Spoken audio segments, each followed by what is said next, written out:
Welcome to the Raw Vibe Podcast. If this is your first time stopping by, thank you very much. My name is Chuck Tuck, and I'm the host.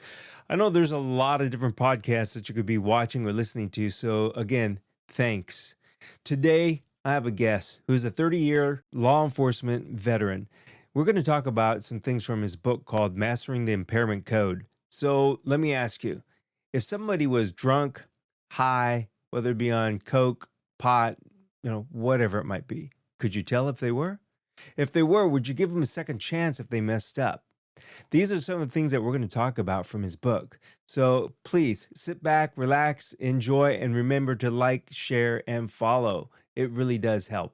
I'd also like to ask you and remind you that if you are a pet owner, please be responsible and have your pets spayed or neutered. All right, let's get right into it.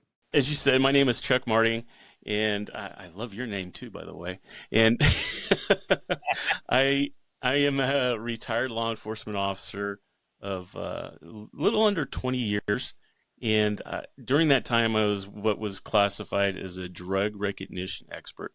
So I was a DUI officer, drug recognition expert. So I'm an expert witness in court in explaining to a judge and jury and to others what signs of impairment an officer or somebody would have observed to conclude that somebody was impaired. And I took a lot of that to get to where I'm at right now. It was something I really did well. I taught in our police academy. I taught in the Citizens Academy. I did a lot of community presentations, things like that, just on recognizing and identifying drug impairment. 11 of the years as a police officer I spent in the schools as a school resource officer. So I dealt with kids and parents and helping them identify these things too. I had a DUI arrest one night, and the individual was really upset that they were going to miss their pre-employment drug test. And I looked at him and I go, well, why don't you just get a mobile service or something? He goes, well, nobody does that. I'm like, really? So I started looking at it, and nobody in my area was doing this. And so I recruited my wife because, she'd already put up with 20 years of me being a police officer. And it's hard on your family because, she kisses me goodbye every night, not knowing if I'm going to come home in the morning, Right. And so she was all game to try and find something. And it got to the point where my wife was making more money in 2 hours than I was all day as a police officer. And I said, I think it's time to leave. So we grew our business. We do drug and alcohol testing and safety implementation, things like that for businesses. And we've done that for the last 14 years. So a little over 30 years of experience in doing this. And I took what I'd learned from that and brought it into the workplace because, Chuck, what was happening was I was having supervisors, when I would go and test somebody, that would just look at me and they go, so what does this mean? What is this person impaired? What's going on? And so I found the opportunity to take what I had learned and what I was already teaching and implement it into the workplace, because what I found was a lot of supervisors, they get promoted. You were a great employee. You did really well. You're going to be an awesome supervisor. And then they say, you're in charge of the drug and alcohol program and things. And they give them the book and they go, God bless you. And that's the extent of their training. And so they really don't know. And so that's where that came about, was implementing all the things that I've learned and then bringing it into the workplace, because I think it's an area that we're sorely missing right now. And I know that you've seen it where we've started legalizing a lot of these substances, things like that. And employers have been the main thing that have been left out of this conversation. They basically been said, you know what, deal with it, do what you need to do. And I'm finding a lot of employers that are being bullied by their own employees in the workplace, where they come up to them and say, you know what, it's legal and there's nothing you can do about it. I also wonder about this because of the fact that, like I said, you need to be an expert as possible in recognizing some of these things visually or other cues, because you can't go around urine test right now every single minute of the day. So you're going to have to be able to see some of these visual cues. And I think also, correct me if I'm wrong, is the important part is to not misdiagnose the cues, if that makes any sense. You're exactly right, Chuck.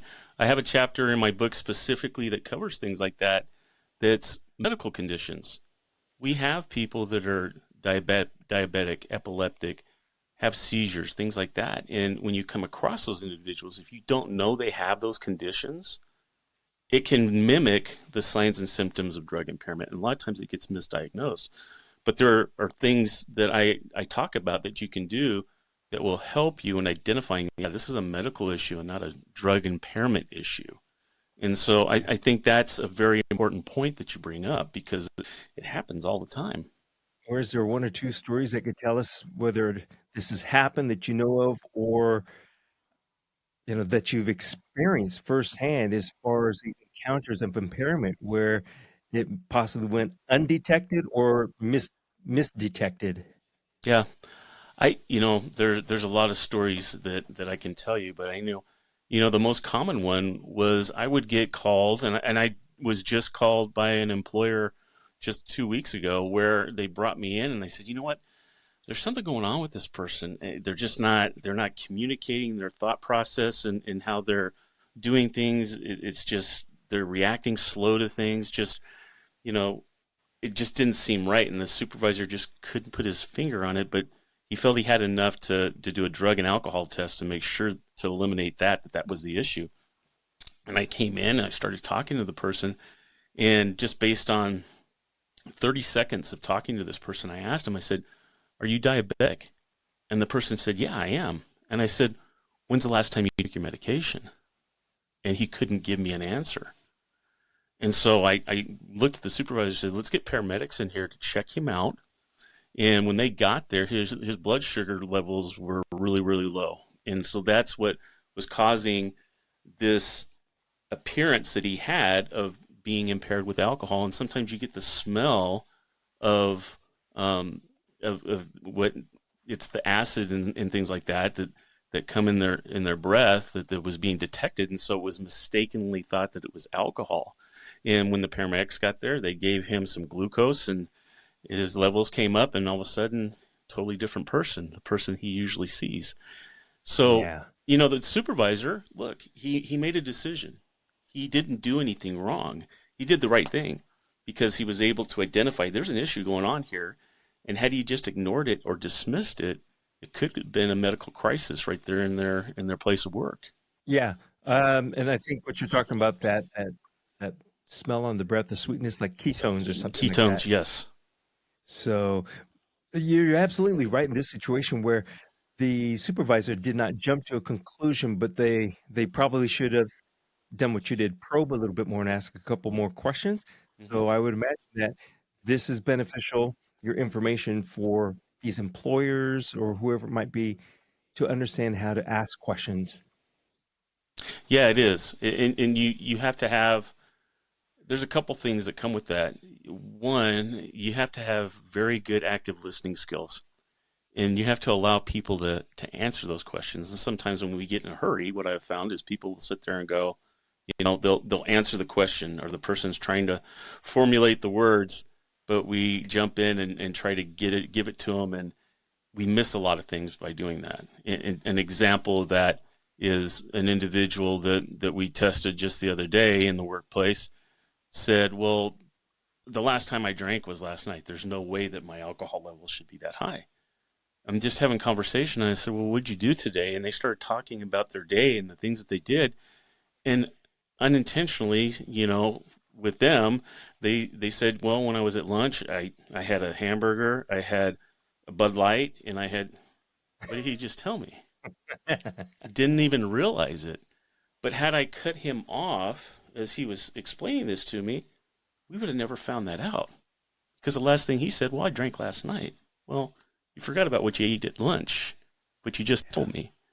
And that's how drugs and alcohol affect our mind and our ability to communicate and to talk and to find resolution and answers and things like that. Those are the things, it's patience. I teach my team also empathy. All of this that I'm doing is doing it with empathy. I found a long time ago, Chuck, that zero tolerance doesn't work. It's punitive. It's punishing. It's after the fact. And what I try to teach people is what I call zero blind spots, trying to identify these things before it gets to a crisis, before it ends up becoming the front page of the news. You know, Mm, as easy as having just a 30-second check in with somebody, your kid, a family member, anybody that you're suspecting this with, just 30 seconds talking to them, asking them a couple questions, you're going to know. Because you got to figure a lot of your employers, parents, everybody else, especially your employers and your leaders, they know what's normal for Dave to come to work and what's out of character for him. They're going to yeah. recognize it faster than anybody else. In fact, I've even had families call their employer and say, "Hey, what's going on with him? You know, I'm seeing this and this when he comes home. I don't know. Do you guys know what's going on with him?" So it's ended up becoming a team effort with the family and the employer trying to identify what's going on with this individual. Um, but a lot of times they're the first ones to know. And, with this situation, it's right off the bat, we mentioned the culture of accountability in the workplace. Now, with the pandemic, and of course it's over, I think, right? I hope so. Yeah, it's crazy. It's changed us all for forever though. It has. And my question on this is there's still a lot of remote workers. How would you tell or recognize a remote employee that might be impaired by some sort of substance? Is that a different situation? No, it's a very good point that you make because, again, just like we're on a camera right now, if I was your employee, you would know how we would normally act. You know, am I very upset? Am I aggravated? Out of character for me to act? Yeah, exactly. Um, and to kind of give you another story with Uncle Chuck here. I had a person that called me and goes, "Hey, can we go and drug test this person at their home because they're remote, and I know they were smoking weed." And I said, "Well, what was going on?" And he was in Zoom with the Brady Bunch thing going on, and he looks up to talk to everybody, and people are all laughing, and it kind of set him back. He's like, "Did I say something? Is there something I did?" But then as he's looking, he sees there's only one person that's not laughing, and when he looks, the person has a bong sitting behind him smoking. The guy was toking marijuana during their meeting, and everybody was laughing because this guy is just sitting there oblivious that his bong is sitting behind him. But my point in sharing that with you is that we did have people that were drinking alcohol, that were participating in other things, prescription drug abuse, things like that, because they were trying to deal with the crisis that we were in at that time. And so people were isolated. You had people that were in recovery that were going to their therapies that all of a sudden they couldn't go anymore. So now what are they doing? Well, the only thing that was really legal during that time were if you could get your prescriptions, alcohol, you still had access to it, and you still had access to marijuana. And so people were self medicating.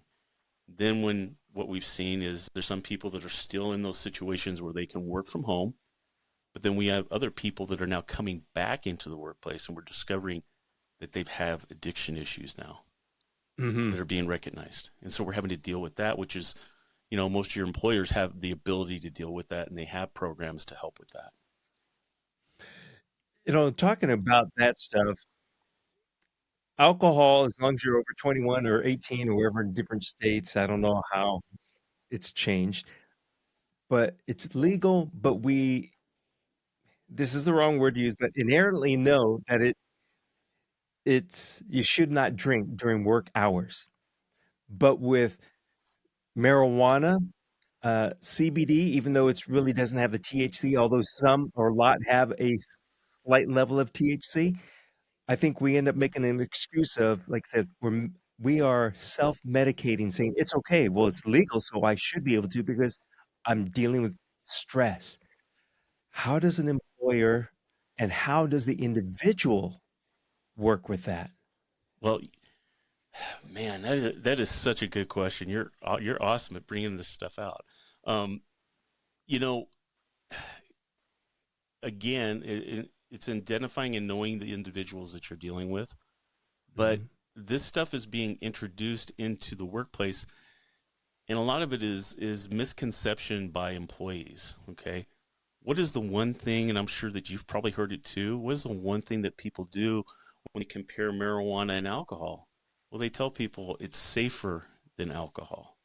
Okay, but what I end up having to tell employers, and what I tell these people when I come in contact with them, is it may be, but it's not less impairing.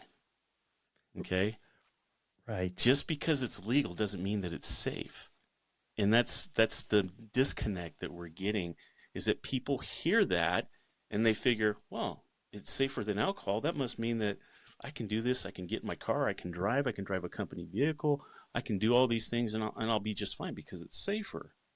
You know, we have CBD and we have these things in the stores now, even at truck stops. Okay, your Hmm. truck drivers, it is a banned substance for them to have, but it's legal to purchase, and so we have it at the cash register. Well, what do these guys do? It talks about it relieves muscle pain, things like this, and so those guys see it and they're like, well, they're selling it here, it must be all right, and they take it, and then they get drug tested and they fail their drug test, and now they just are on the edge of losing their career because they took something thinking it was okay. Um, the problem is that CBD, um, anything that's less than 3% THC levels is CBD. Anything above that is then classified as marijuana. Um, the problem with this is there's no approved extraction method. So Hmm. everybody has a different extraction method of doing it. You'll find that the inserts, where I've had people that have taken CBD, 100% THC free is what it says. But then when I have them bring in the insert, in the very bottom, very small letters, it says may have trace amounts of THC. Just like Yeah. decaffeinated coffee. Decaffeinated coffee still has trace amounts of caffeine. What does THC do in the body?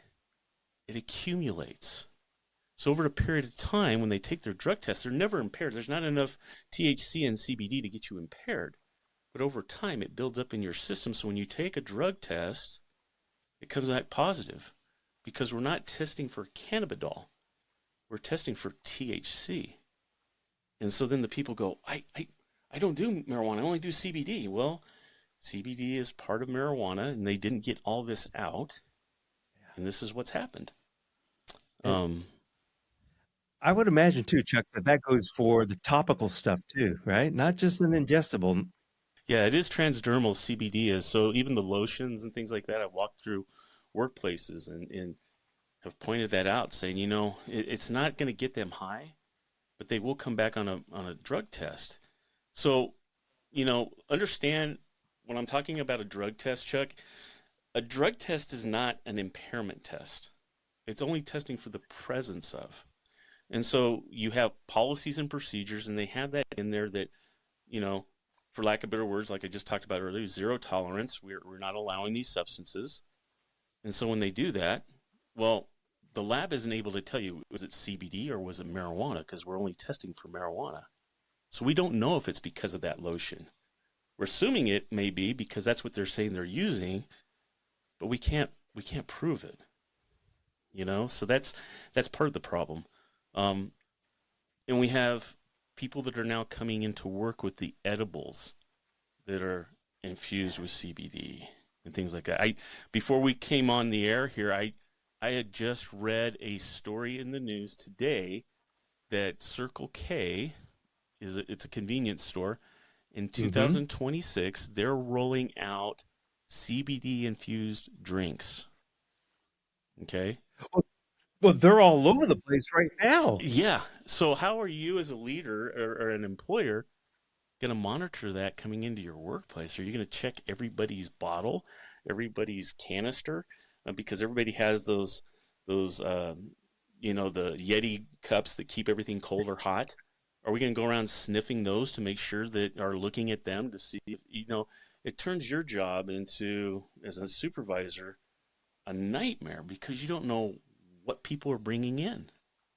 So Yeah. we're doing this, and it's against the FDA or the Food and Drug Administration. Their whole rules on this is that you're not supposed to put it in drinks. You're not supposed to put it in food, just for that same reason. But they're doing it anyway, and it's just not being enforced.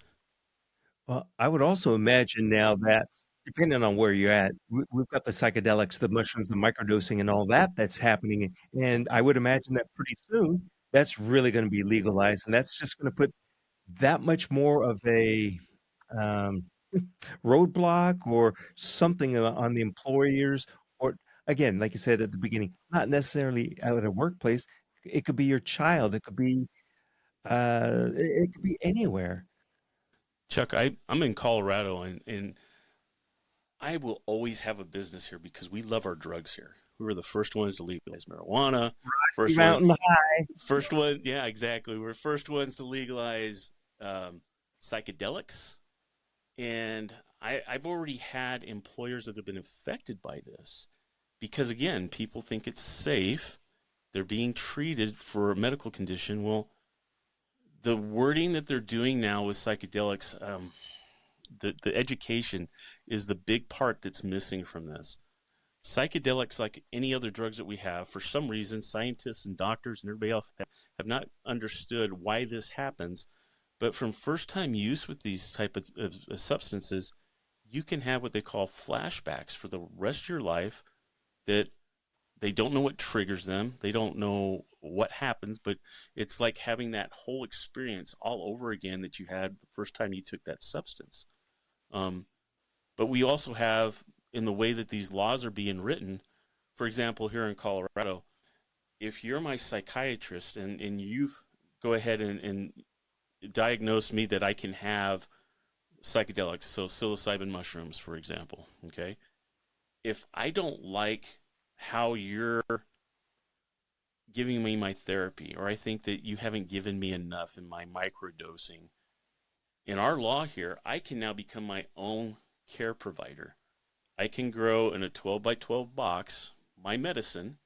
Not only that, but I can also sell it to other people that are needing it. So now I've become a legalized, provider for somebody.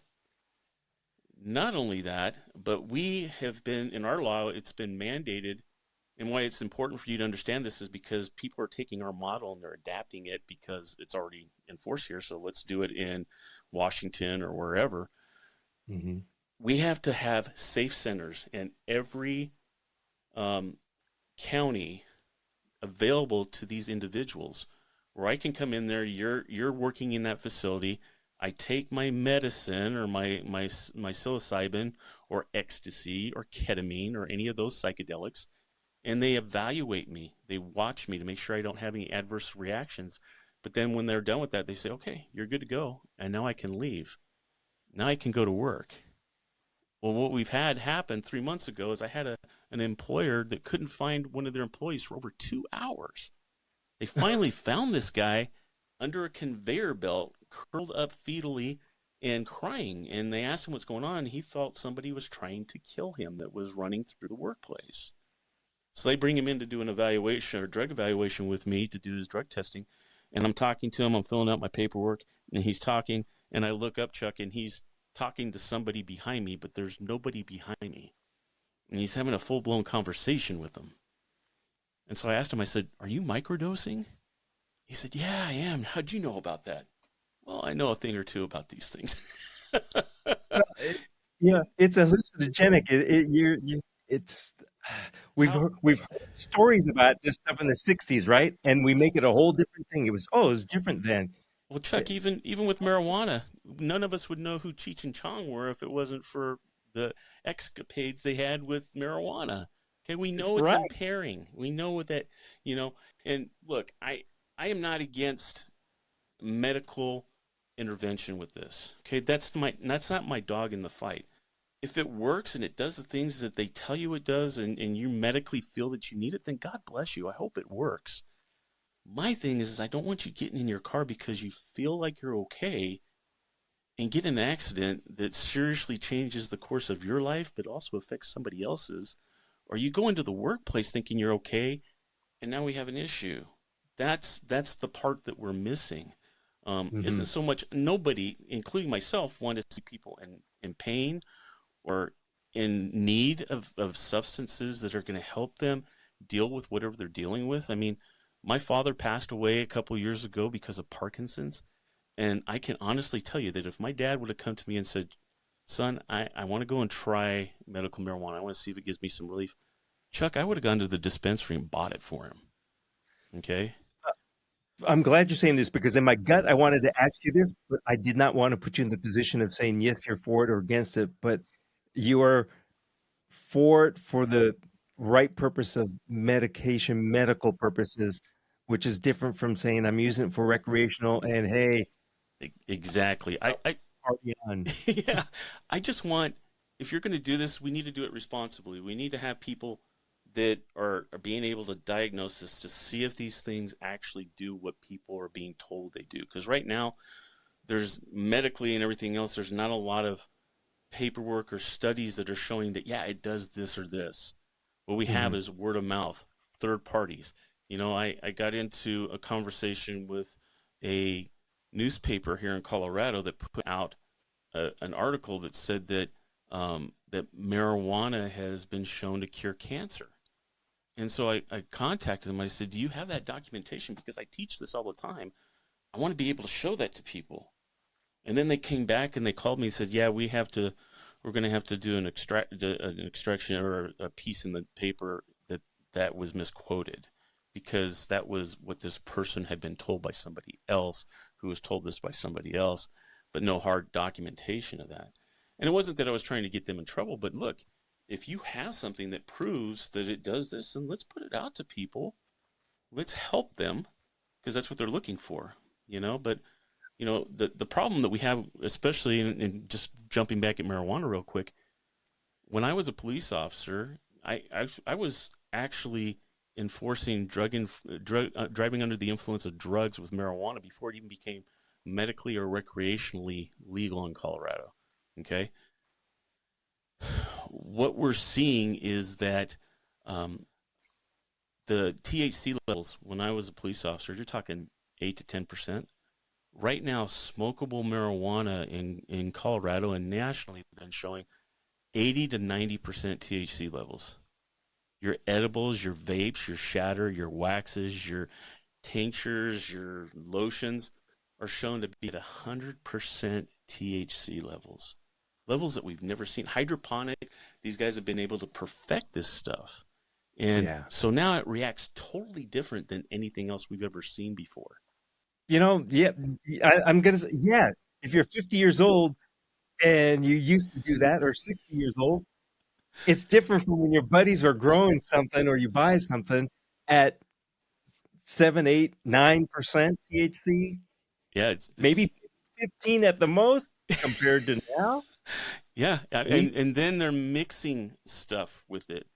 The big thing that we're Yeah. having an issue with right now nationally, and I just read about this morning, is another case where we're now finding it having been mixed with fentanyl. And so people are taking this. We have a mother that just has reached out to her community to talk about her daughter passing away, who innocently was smoking marijuana that had been laced with fentanyl and she didn't know. And she died. You know, this is the stuff that we're running into. A lot of the college kids, things like that, they get this stuff. And the reason, having experience in this, Chuck, is the reason why we're finding that is the people that are selling this stuff to these individuals. They're introducing that drug because their marijuana is going to react totally different than anything you've had before. And if you like Yeah. it, you're going to go back to them because of what you experienced. Now they got you addicted or going down the road of having to use another substance when they can tell you then, hey, well, we have fentanyl in this. And see, you didn't die or anything. So it's not going to hurt you. So you know you're taking it. Well, then these people end up taking just straight fentanyl with it, and they pass away because they overdose with it. Yeah. Because they had one I, experience where it was okay, now it's not. I'm not against uh, any of this, whether it be recreational or for medical use, but there is a time and a place. But also, I want to say, this is just my personal feeling. If you must, and if you're going to know where it's coming from, know who you're getting it from, because if you don't, like you said, you don't know if it's laced with fentanyl and how much, and it only takes a little dusting, and you're done. Yeah, yeah, and we've seen that. It's in the news all the time. So Yeah. how are you as a parent, as a leader, as a person in the community, how are you supposed to deal with this? Well, I honestly, that's why I wrote the book, is that you have to start somewhere and understanding what these substances do. It may be the only opportunity that you have to identify that somebody is taking something or showing signs of taking something because you recognize it.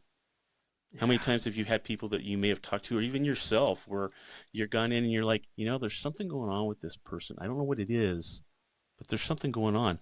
Where if you were told, bloodshot eyes, slurred speech, inability to comprehend, delayed reaction time, things like that, that are all conducive to drug use, you wouldn't know. I want to remind everybody once again that your book is called Mastering the Impairment Code: Leadership Strategies to Recognize, Respond to, and Resolve Drug Use in the Workplace. But this is not just about the workplace. Leadership, like I said, it could be a parent, it could be a teacher, a counselor, anyone like that. You bet. You bet. And that's exactly it. We're all leaders. We all are. And it's just not the workplace, but I can tell you that the why I titled that way is because the workplace is the one place that we're not addressing it, where these individuals have no idea what they're dealing with. You know, um, the one thing you need to look at, and I don't know if you know this, Chuck, but we're talking about the rescheduling of marijuana. All right, it's Oh, gonna yeah. it's gonna happen. All right, I don't know when it's gonna happen. There's too many factors involved. A lot of it monetarily. There's a lot of people that want to dip their hands into that. Okay, my issue is that if they reschedule it to a Schedule 3, is which what they're talking about right now, unless they have a safety carve out in there, it's going to be your truck drivers, your pilots, all these people that are in safety sensitive positions are now going to be able to use it because it is for DOT because it's been reclassified. We're not going to test for it. I got to throw in there that goes for flaggers too. Yes, yes, They control that traffic. They're an air traffic controller on ground. Very important. yeah. So that's something, but we'll still be able to test for it under reasonable suspicion. So if you came in, you had that 30-second interview with somebody and you saw some things, you can get them tested, okay, because you have reason to believe that they're impaired. Or if they get into a post-accident, they end up getting into a wreck with a company car. They did something at the plant that caused a monetary loss of product. They can get that tested to see if that is what contributed to that accident. So Okay. I think it's important for people to understand. Look, we know that it's going to happen, all right, but we have to have some common sense in this. Look, if they don't have that safety carve out in it, Chuck, I'm not getting on a plane. All right.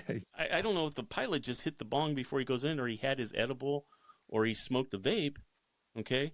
We've already had some incidents with that with psilocybin, where we had a pilot in a plane that took some, got on the plane, was going home, and then tried to take over the aircraft and was trying to crash it.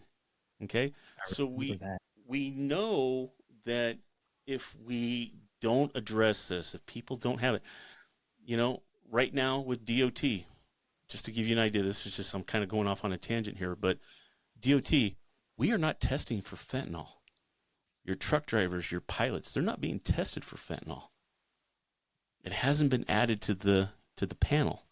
We're testing for opioids. We're testing for heroin and Percocet and oxycodone, oxycontin, things like that. But they haven't. They just HSS or Human Resource. They've just now added that they're wanting to add that to the panel. Okay. Well, with the Wow. government, it's later than sooner before you finally get it in. So I don't know when it's going to be coming. Now they've approved it. Now it's the labs and everybody working together saying, okay, we can start testing for it. So who Yeah. knows how long? But these guys know that. They know they're not being tested for it. So it's that thing of getting around it, finding a way to get around all these things and take things that are going to give you the reaction that you're wanting. Hmm. Um, Chuck, I think we kind of touched on this early on, and I'm not sure if I'm going to phrase this correctly, but uh, is there still a misconception, or what are the misconceptions that employers have uh, when it comes to this? When it comes to drugs, whether it be the alcohol, marijuana, or CBD, or microdosing, psilocybin, what are the misconceptions? I think the biggest misconception that you're going to find, Chuck, is that people feel because they're being told this by their employees or hearing this in the news that there's nothing they can do about it. If Mm. people take these, they take them, and you're just going to have to deal with it. And that is not the case. Okay? Colorado, we've had legalized marijuana for over 20 years now. Okay? I have employers that still don't have drug testing policies, that still don't know if they can test for it. I've had employers come up to me and say, well, it's legal. I don't know if it's even worth my time testing for it. And what I've told them is, what are we pretending not to know? Would you rather, just because somebody tests positive, if they're not a DOT position, if they test positive for marijuana, it doesn't mean you can't offer them the job. It doesn't mean that you can't hire them. What it means, Chuck, is that I have to sit down and explain to you what our policies are. Under these Mm. circumstances, if you test positive, it could affect your employment. Are you willing, knowing what our policies are, to come and work for us, knowing that if you continue to do this, that this could happen? Okay, and if they do that, then great. Or having a second chance policy. Look, people are going to mess up. I had a guy that, he's worked for a company for 38 years, and he tested positive for marijuana, and everybody was shocked, including him.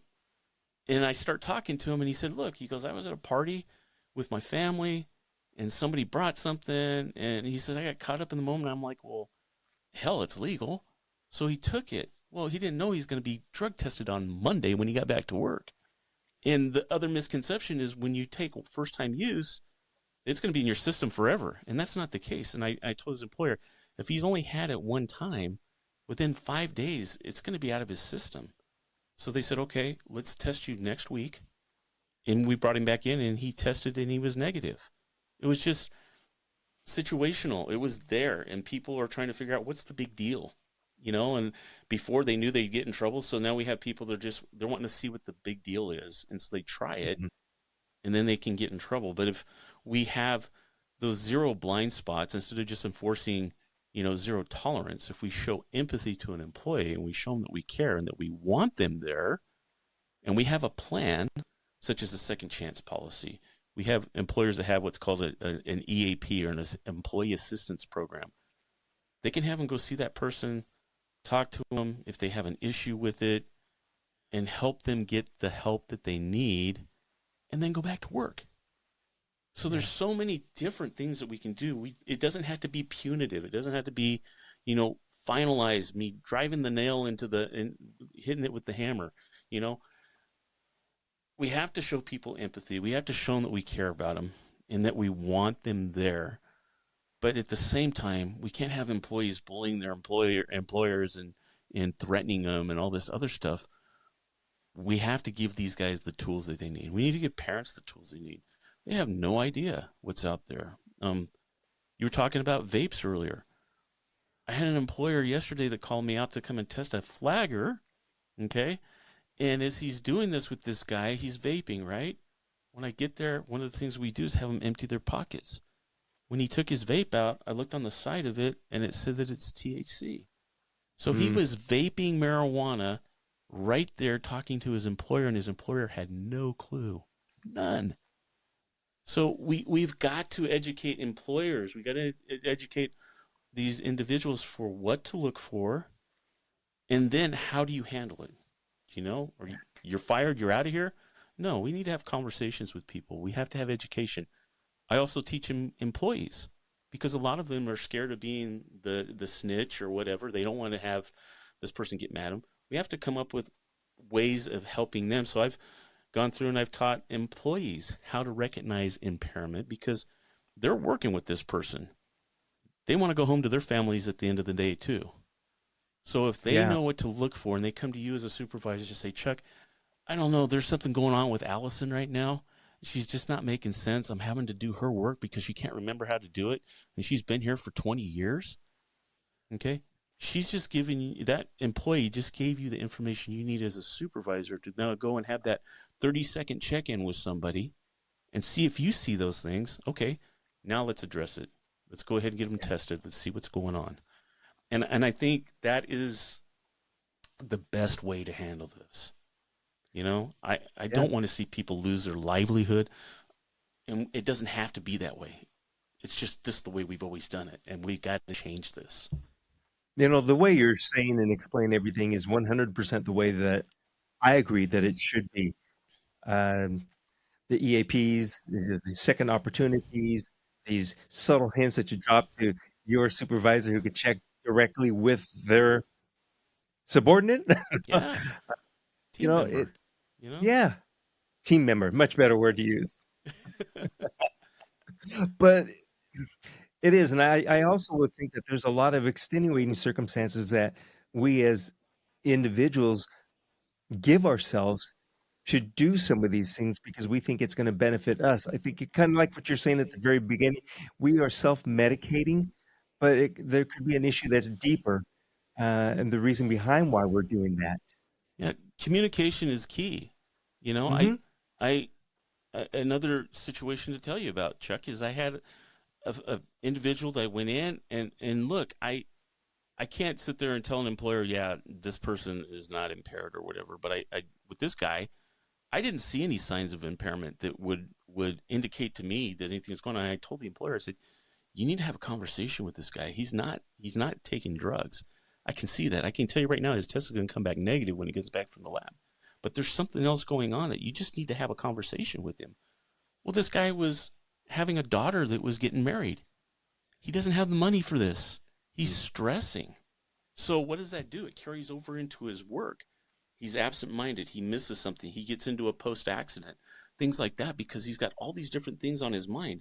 Well, what he didn't understand, what a lot of people didn't know, is his employer had what's called an employee assistance program, and it's just not for drugs and alcohol. They sent him to them. And guess what that program did, Chuck? They helped him and his family plan out his wife or his daughter's wedding. They gave him the resources. They did all this stuff. They didn't do it for him, but they helped him coordinate it. And not only that, but this guy, when he came back to work, guess what? He was a lot better. He was able to Yeah. do his job. He was focused because he had the help that he needed. But if that situation hadn't happened, his employer would have never known. They would have thought, well, he's on drugs or he's having a mental issue or something like that. No, you just needed to talk to him and allow him to express what's going on and then key in on that. Because look, every employer, large company is paying for an EAP. They pay for it every month. And it's a program that is very rarely used because we think it's got to be for somebody that has an addiction issue or something. Not necessarily. Not necessarily. It could be that one person that took or smoked weed or they did something because they were trying to get relief because of whatever the situation may be. And now I can get somebody to talk to them, and then we can figure out, okay, let's come up with a game plan so it doesn't affect your work, so you don't lose your job. That's that second chance policy type of thing that we're talking about that makes sense. Hmm. Especially if you got a good employee. You don't want to lose them because they made a mistake. If we can Yeah. fix it, let's fix it. The other thing too is, like you're saying, being able to recognize these things and to bring the right action to it. Because you mentioned stress. Stress also causes an imbalance, a chemical imbalance, just like Yeah, substances do. So it might be difficult to recognize. So you need to ask and talk. yeah. But we can't be afraid to go and ask or Right. afraid to talk. And that's one of the things that I teach with this book when I go in and do training for supervisors is how to talk to your employees. you know, showing empathy. And what I've told a lot of them is, look, showing empathy is going to solve a lot of things. It's why I didn't get into a lot of fights when I was a cop. It's why I was able to solve a lot of cases and stuff, because I showed empathy to somebody. If you show somebody that you care, totally different reaction in how they talk and they treat you, and you might be able Yeah. to get something done. But if we don't have empathy, and if we don't say you don't think you have empathy for some, well, pretend that you do. Pretend that you care and see what happens. Yeah. I've taught that to my guys. I get what we call synthetic urine from people. Okay. They come in, they know it's against the policies. I've been teaching this for 30 years on adulterated specimens and stuff like that. And I get it from people, and they hand it to me after I talk to them. And people go, well, how'd you do that? Well, you have the misconception, well, they're going to get mad if I go and I address it. They're going to want to fight me. They're going to get violent. It's in how you talk to people. So if I come up to you, Chuck, and I say, hey, I'm looking at your specimen, and there's something here I need to ask you a question about it. Is there something that you're worried about? And then you say, nah, Chuck, that's my pee, or whatever the case may be. And then I look at it and they go, well, why are you asking? I'm like, well, there's no temperature on here. There's a totally different color to this. It doesn't look like a normal specimen. And usually when somebody gives me an adulterated specimen, it's because they're worried about marijuana or something like that. So what is it that you're worried about? And then they'll tell me, it's weed, or it's this or that. And then I let them talk. And I say, hey, Yeah. let's go talk to your employer. Give me what you brought into the restroom. And then they hand it to me. So then when I come to you as an employee or employer and I go, hey, you need to talk to John. This is what he gave me because he's concerned about losing his job.